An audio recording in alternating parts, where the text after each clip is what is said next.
See, at this point, it is only God that can protect us in this country. Just like Oseni Rufai always says, in everything happening in this country, make sure you don't die in their fight, because the way things are going, it is as if there are different rules for different people. Still on the issue of the lady who was dehumanized, dragged to Kirikiri prison, and banned for life by Ibom here. Reactions have started flying everywhere. In fact, a lot of people believe this whole thing was handled with double standards. She wasn't even given a chance to speak her own side. No fair hearing at all. Meanwhile, when Kwam was involved in something similar, nothing close to this happened, my people. These are the issues. So the question the people are now asking is, why is the system always quick to punish some people, then turn a blind eye when it involves others? Let's not lie to ourselves, things are not balanced. Kindly take a listen to this clip and then let's talk in the comments. I really want to hear your thoughts. Let me start with the indecent exposure, when we took the story yesterday, I'd watched the video very quickly because I think the video started circulating while we were on air. So I kind of just browsed through it, hadn't sat down to watch it in detail. Once I got home, I sat down and I watched it in detail. And I was just concerned at the fact that it seemed intentional. When her t-shirt was pulled back like that. But beyond that, just the manhandling around it. And I intentionally use the term manhandling, not to say that even a man deserves to be handled in that way. But it almost felt like we're not prepared for these types of crisis situations in the aviation industry. If you compare what happened with Kwam and you compare with this, they're total polar opposites. But it shows you that there isn't these incidents show that there isn't a real capacity to handle these situations with the right level of discipline.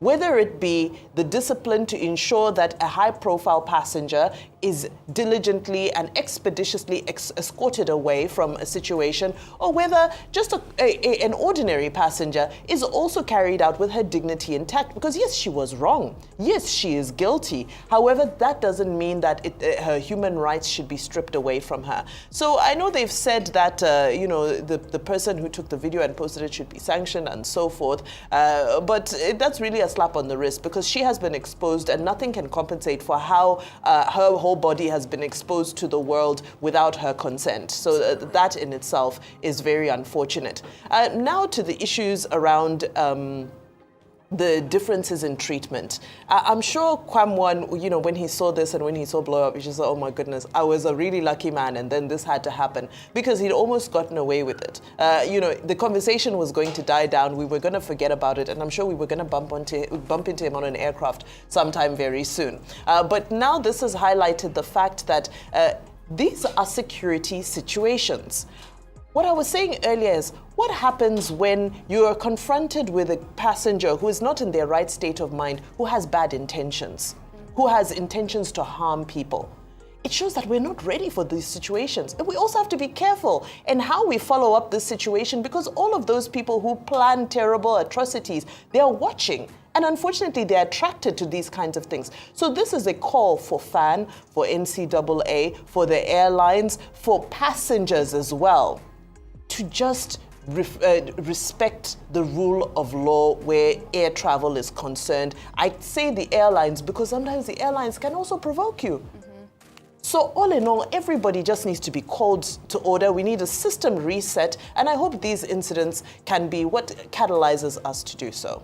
Dr. Abati. Okay, can I deal with what I consider the substance of the matter that many commentators have expressed concern about, which is the lack of proportionality in the treatment of the two personalities that have been involved in this matter within the space of 1 week. One, August 5, the other one, August 10, 5 days later. Now, you had Kwam. In the case of Kwam, he was given a 6-month suspension, no-fly ban for 6 months, with the allegation that, okay, investigations are still going. The pilot was given a suspension of a license for 6 months.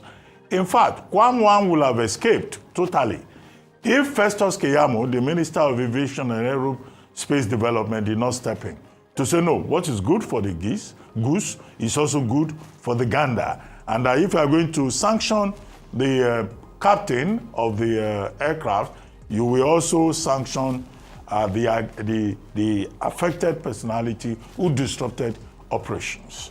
But 5 days later, before then, Kwam had apologized.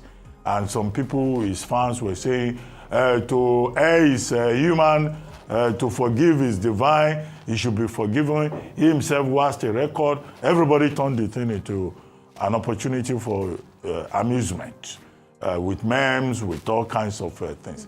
But then, the implication occurred on August 10, with regard to Miss Comfort Emansin, that's her name, of the lady involved in the matter in the the Ibom flight from Uyo to Lagos. The story is that she was asked to switch off her phone, and she refused until an announcement was made by the pilot, and then another passenger snatched the phone from her and switched it off. They landed in Lagos. In Lagos, there had been conflicts during the flight between her and the cabin crew, particularly the purser. And then the crew said she would not go down from the plane. They called security, to arrest her or whatever. In the process, she was treated in a way that looked like they were dragging her, they were dehumanizing her, and that is what is being shown on the screen. Eventually, she was taken to Kirikiri Hotel. This is the point about the proportionality. Kwamwan, who is a big man, got away lightly. Kirikiri Hotel. Is it Kirikiri Hotel? Kirikiri prison. Well, it became a hotel for somebody. Oh. That's the source of the confusion. When Portable was taken here, we thought he was in a hotel. But in any case, she was taken to Kirikiri to be arraigned subsequently. The Airlines Operation Organization of Nigeria, AON, they slammed a lifetime ban on her for life. Complete ban. And then, of course, in all of this, the first matter is to look at the proportionality of the matter. The big man syndrome. The big man gets away with murder.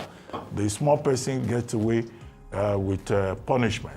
This does not justify the behavior of either Kwam 1 or Kwam 2, as Ms. Comfort Emansin is now known. Now, I want to say that Ms. Comfort Emansin has been unfairly treated. She has not been given the right to fair hearing because we have not heard from her. So, what is her side of the story? And then she's been given a lifetime ban by Airlines Organization of Operators Organization of Nigeria. Okay, did they listen to our own side of the story? And it's a total ban.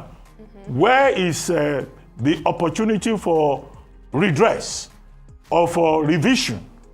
So there is also a problem there. And I think Ms. Emansi and our supporters, they should proceed post-haste to a federal high court to say that our rights have been violated under sections 35, 36, and 41 of the 1999 Constitution of Nigeria. Section 41 guarantees freedom of movement. And then exposing her and treating her in that manner amounts to dehumanization and torture, and exposing her vital assets. That amounts to, dehumanization. And that's why I take the point about how these airlines, their staff, require training in terms of how to relate to passengers. There will always be mad, misbehaving passengers, but they still have to be respected. They still have to be treated with dignity. There are better ways in which Ms. Comfort Emansin's matter could have been handled. And I hope that this explanation will give comfort, not just to comfort ourselves, but all the persons who have been arguing that we live in a country where what is good for the goose is not good for the gander. And Festus Keyamo, the minister, who brought up this issue in handling the case involving Kwam 1 should be reminded that in this case too, the principles that he defined also applies in this case.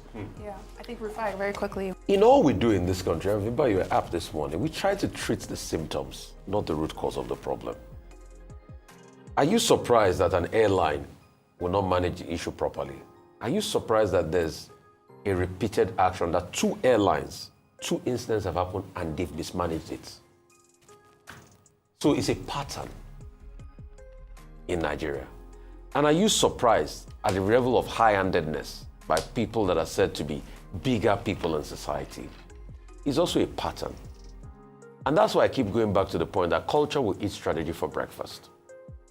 And there's a culture where some people get away with things and proportionality is not meted out.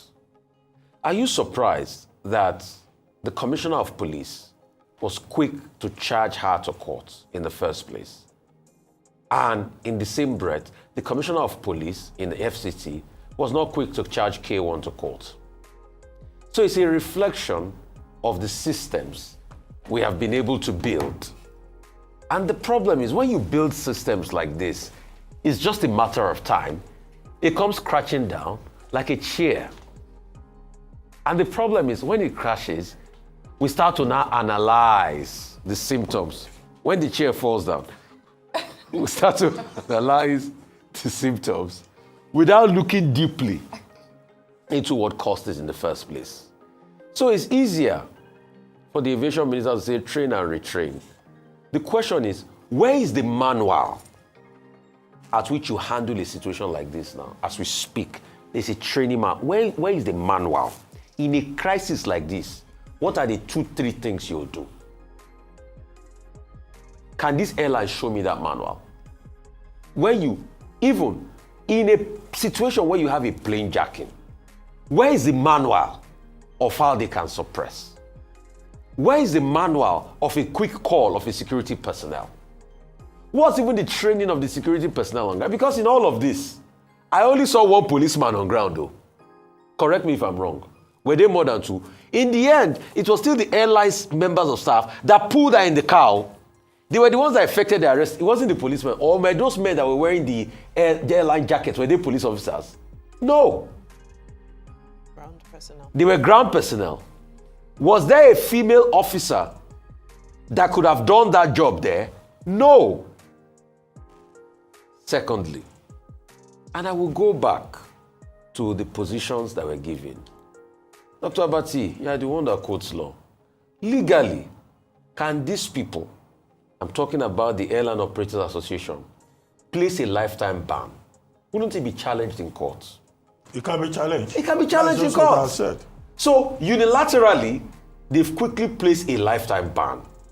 I should think that there are lawyers amongst them. And that was the argument Obani was making this morning. I should think that there are lawyers on them. You are quick to place a lifetime ban. Where is the place of the court? So in airing, those bodies, including up to the rank of the minister, we became judge in a country where there's a court of law. Another violation. So you see, what has happened in this today is symptomatic of the system of Nigeria. We have not heard that the court has created any ruling. And we are the ones that say you are guilty until you are charged. So until you are found guilty, the court has not made any ruling. We have quickly portrayed guilt on this woman and banned her. No, but she can go to court. So she can there are insist many on loose her fundamental human rights. So there are many loose ends in this, which is symptomatic of the problem of Nigeria. How do we fix it? We need a cultural reset.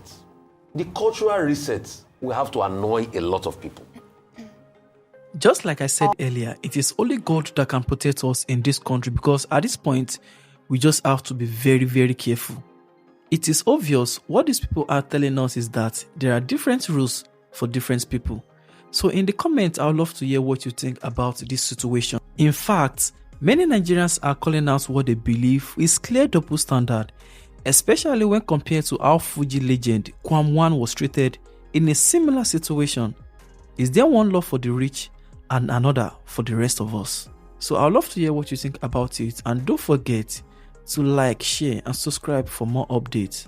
I'll see you in the next one.